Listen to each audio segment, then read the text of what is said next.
go out there and have fun and laugh a little bit, dude. Life's too short. Like, stress is stupid.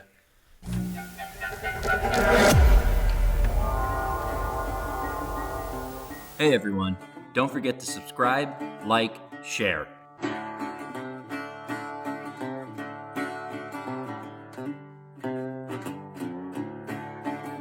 So I was working for this this small town in South Carolina, and so this is like a very low income area, like very ghetto-y, like stuff I'm not used to, and so like I'm like it was a complete culture shock. Like honestly through the academy I did really well because I already went through boot camp and stuff, and it was a good time. So I get on shift, like this like department, like they were very old school in the fact like their initiation was straight up hazing, like.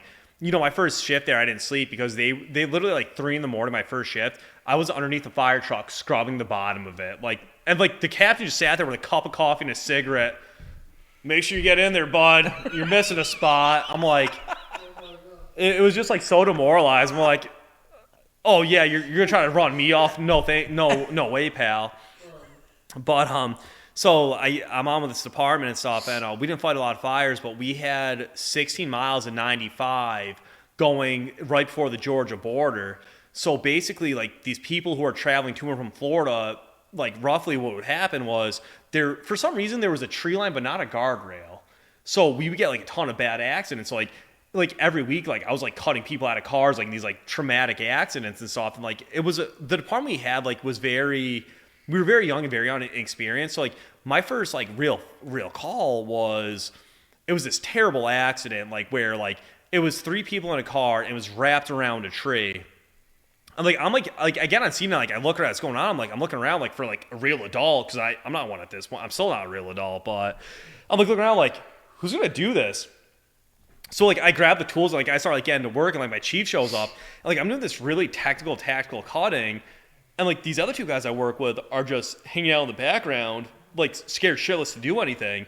So we end up, like, calling this guy out. And, like, the crazy thing about that call, though, was there were 2 people in the front seat and 1 in the back seat. So we get the 2 people in the front seat out in a decent amount of time. The one in the back, like, that's, like, where the tree wrapped around. Like, she was in the seat with this really old black woman. And, like, I was talking to her the whole time, like, hey, man, like, this is what's going on. And she's, like, this woman's just, like, angelic. She's so calm. Like, she's, like, wrapped around this tree and, like, she's talking to me so, like, calm and passionately. And we finally get to the point, like, this is probably 45 minutes in. Like, it's South Carolina. It's the middle of the summer. I'm wearing a firefighting suit, cutting this person out of the car with, like, a 50-pound tool.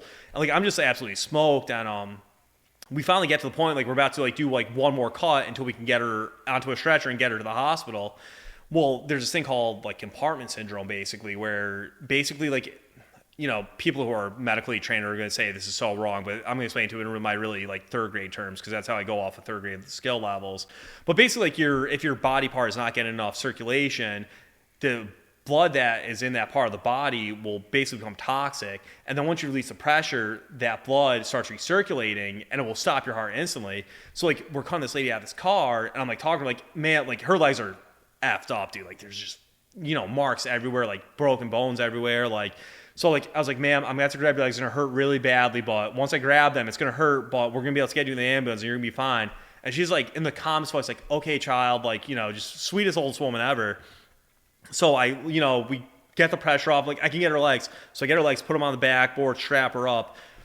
There was maybe between that and the 30 seconds of getting her into the ambulance, done. Just like went from like talking to this woman like casually to her just being dead, and like that was the first time I was like, wow, this job is not a joke. Like like I basically watched this woman like die in front of me, like, and again, like I kind of came from like I saw a couple deaths in Iraq and stuff, but this is my first time being like, holy crap, like that was my real like first time understanding what this job really was.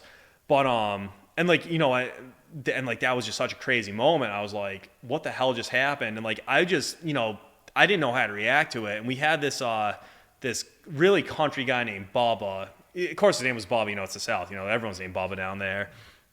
And like he had this really thick accent. It was from like this little village called Tillman. It's called Tillmanese. Like Bubba spoke his own language. And so like I'm like sitting there like just like wide-eyed, bushy-tailed, like what the fuck just happened, dude? And Bubba comes and like, all right, cuz, you know what we do now? All right, Mitch, what do we do now? Just for translation. I'm like, go take a shower because I'm covered in sweat. I was like, nope, ice cream. I'm like, what? It's like, man, that was a tough call. We're going to Dairy Queen and get some blizzards. I'm like, okay, dude, like, hell yeah, I love blizzards. So I go get a recipe and called Blizzard. And it's, like, funny, though, too, because, like, to this point, like, I've been doing, like, first responding for a long time now. I learned what he did that time, though. It's, like, instead of, like, having, like, this moment where you're, like, you just saw someone die, you don't think death, you think ice cream. Like, hell yeah. Like, I get ice cream now. Like, I see death, I get ice cream. And, like, it was funny. Like, a couple months ago, like, one of the departments I work for now, we had this kid, like, this kid's 19 years old, just out of this kid has a college degree at 19 years old. The kid's just brilliant. The kid's going to end up being, like, one of the world's best doctors, I think. But he's, like, doing, like, EMS to get, like, patient and contacts. So I did my first cardiac arrest with this kid. And, like, so this call that happened to me into this moment, like, this is, like, 10 years down the road. So, like, this kid, like, has his first death he deals with. And, like, just, like, I hear Bob in the back of my head saying, we're getting ice cream, like in a southern voice. I'm like, Jake, you know what we're doing now? He's like, what? I'm like, we're getting ice cream. He's like, why? I'm like, it's ice cream time, dude. Like, don't ask why. We're getting ice cream. So like, I went and got a bunch of Ben & Jerry's for everyone. It's just like kind of funny, like the things you pick up in life, like that moment, because like it is a very stressful, crazy career. But like to have like those outlets where like you can like distress from it. So like we all just sat around the table with this kid, and like it was kind of like weird, like seeing the transition of life. Like it's almost like the circle of life. Like I used to be the young kid eating ice cream the first time after death, and like I kind of gave that one to this other kid, and like he had a smile on his face. Like so, this kid just dealt with his first death, like his first real death, and he's just sitting there eating ice cream, like happy. I'm like, holy crap, dude! Like circle of life, man. It's just this crazy thing, But it's like it's just kind of funny how like those things get passed down from generation to generation. Like those simple little things, but. Yeah, that's just like one of the cool things about like first responding is like, you have to go from the worst moment of anyone's life ever to getting ready for the next call 2 minutes later, So like, because that's the thing, like, you get done like after dealing with a death, you might go deal with another one 2 minutes later, you don't know any better. So like, having that decompression is such an important skill to have. But yeah, so, but like, South Carolina Firefighting, like I got kind of bored at the first department.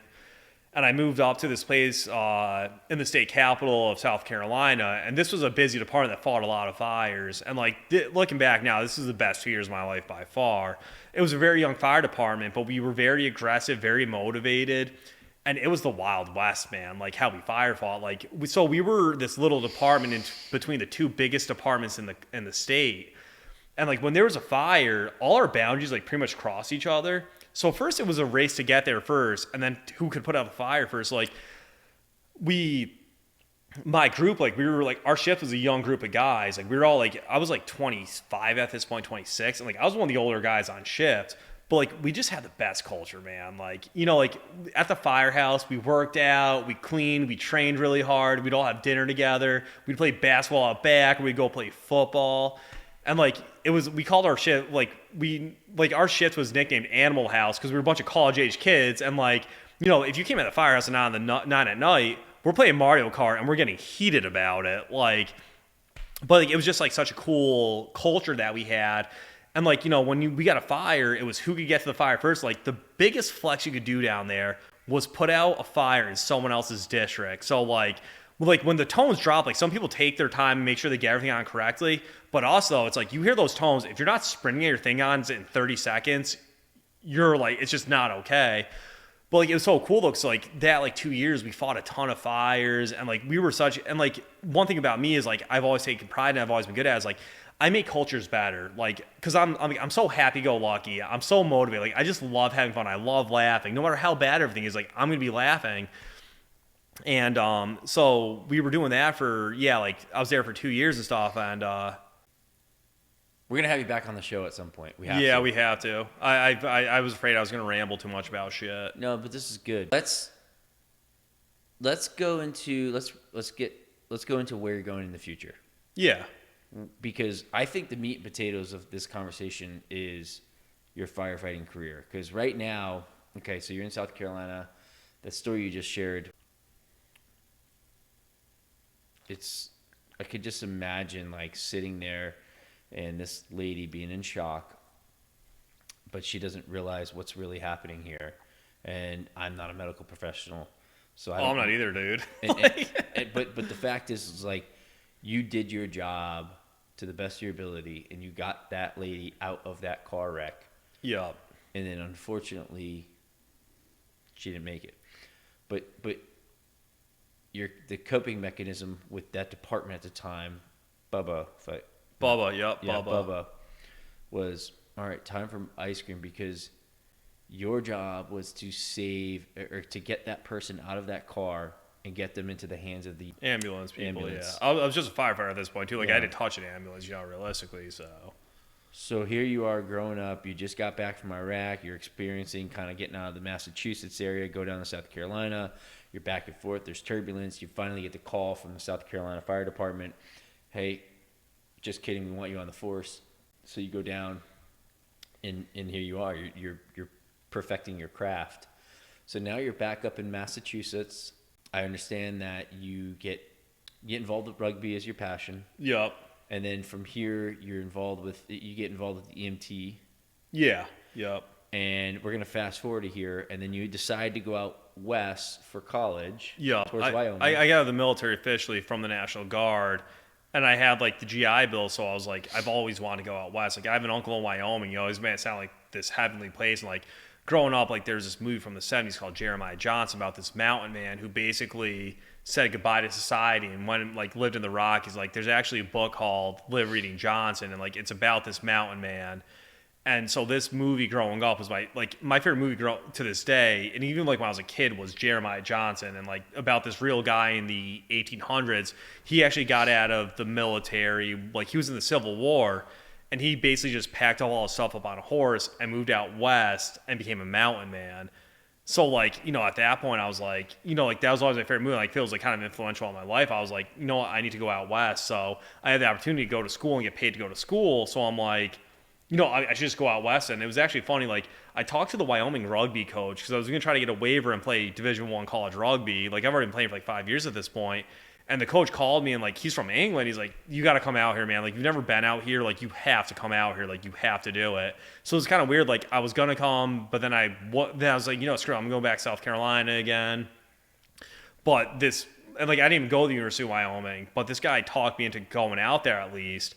So I went out there. I went to a little community college in Colorado in Fort Collins called Front Range Community College, and my idea was like be a park ranger, like a wildlife management type person, like just basically be in the mountains full time. Because like that's where I've always found my peace, was like going out and being in nature, like being away from everything. Like, so I went out there, and Colorado's a weird place, man. It really is. Like, people are hipsters, they're rich, they're weird, like, so like I go out there, I'm like, this is gonna be so cool, and like I look around, like I go to bars, like everyone's drinking IPAs. I'm like, have you guys heard of Keystone Light? Because it's from Colorado, it's way better than this IPA crap. So like I just did not fit in with the Colorado culture at all. Like, I went out there, I played rugby, and like it was cool, but my aunt and uncle lived out there, and like they lived off the grid in Wyoming, and I found myself more and more just going and staying with them instead of staying in my apartment in Colorado, because like their lifestyle was so crazy. Like, there's no stress, there's no drama. Like, I'd wake up in the morning and go, do I want fish or meat tonight? And I'll go hunting or go fishing, depending on what I was in the mood for. And like every night, like if I shot a couple of rabbits, we'd have rabbit. If I caught a couple of trout, we'd have trout. I shot an antelope, we had antelope. And it was like the coolest thing. So like, in the future, I kind of realized, like, I have a lot of friends, and like, everyone, like, except like I'm 33, dude. Like, everyone my age now, like, they're married, they're settling down, they're buying houses, they're starting families. And I'm like, dude, I still got some more adventures to go. Like, I'm not in a rush. Like, I mean, like, everyone like talks about, like eventually, yeah, one day I want to start a family for sure. But Robert De Niro just had a kid at the age of 78, so I got like 50 years before I have to worry about it, realistically. If De Niro can do it, so can I, So my thing is, like, right now it's like, and like the thing is, like, I love Western Mass. Like, I have my friends, I have my family here. I absolutely love this place, but like, I think I got a couple more I think I have a few more rodeos left in me, man. Like, I like almost like I'm like right now it's like, do I go back out to Wyoming? Like, wild and firefighting always sound cool to me. Like, getting dropped in the mountains and fighting like forest fires for like 3 weeks at a time in the middle of nowhere. Like, that's like always something I've always been like, I should probably do that. So like, that's like something like maybe go out west, be a wildland firefighter for a year or two, just like to have that life experience. Because at the end of the day, if you think about it, like, there's nothing wrong with like, just having a simple job, having a very simple life. That's a noble thing to do. Like, raising a family, all that is just very noble, beautiful things. But again, like, I don't think I'm ready for that. So, it's like, because right now, realistically, if I didn't want to, I could just buy a house, like meet a nice girl, settle down, get married, all that fun stuff. But like I said, like you only get to live like I hate what's that rapper's name, Drake, who says YOLO. He completely ruined the saying, like, you only live once, because like he made it like a really stupid rap thing. But like you only do, so it's like there's like just like I feel like there's lives I haven't lived yet that I still want to, because guess what, dude, you only get one trip around this earth. So it's like, why settle for the same life every day? Because like, really, if I go back to Wyoming for 3 or 4 years, or I go back down to South Carolina and be a fireman, like what's the rush? Like, with metal, like, I mean, I think, the less stress you are, the longer you're going to live. So that's like my whole life right now is like, I don't do stress. Like I do happiness. I do laughter, man. Like I do having fun. Oh, it's just a water bottle. We're good. So that, I mean, that's like for the future, man, like, I don't know, like, maybe I do just settle down here now. Maybe like that ends up being the right thing. But like also like, out west sounds great. Down south sounds great. Like West Virginia has mountains. Like there's just like, there's this whole world out there, and there's anything you can do. So it's like every day, it's like, every day is an adventure, man. So it's like, I'm not ready to not have an adventure every day. Like I'm not ready to do the same job every day and live in the same house every day, do the same thing for the next 40 years. So for the future, it's like, I don't have nothing tying me down.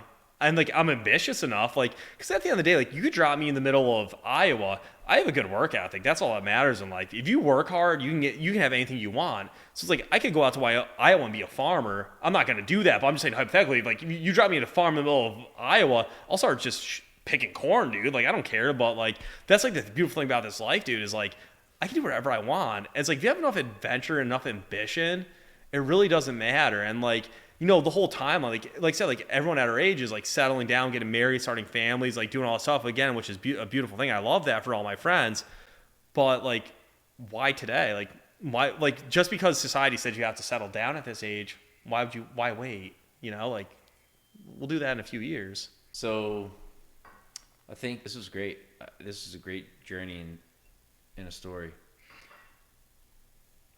We got to have you back. I mean, you supply beers and food, like I'm down, dog. Like I'll come back tomorrow morning, dude. You get some Peronis for me. I'm down back tomorrow morning, buddy.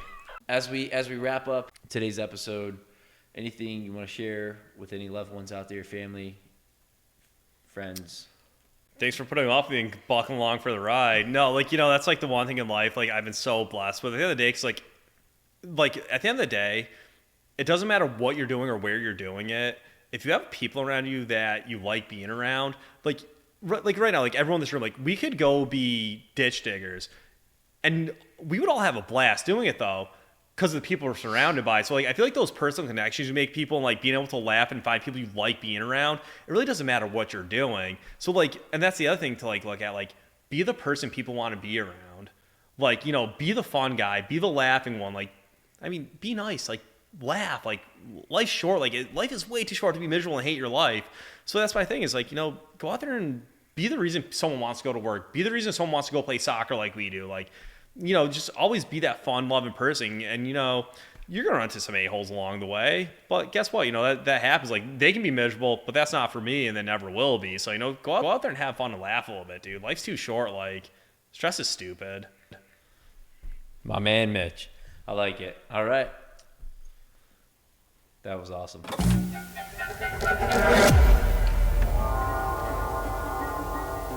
Hey everyone, don't forget to subscribe, like, share.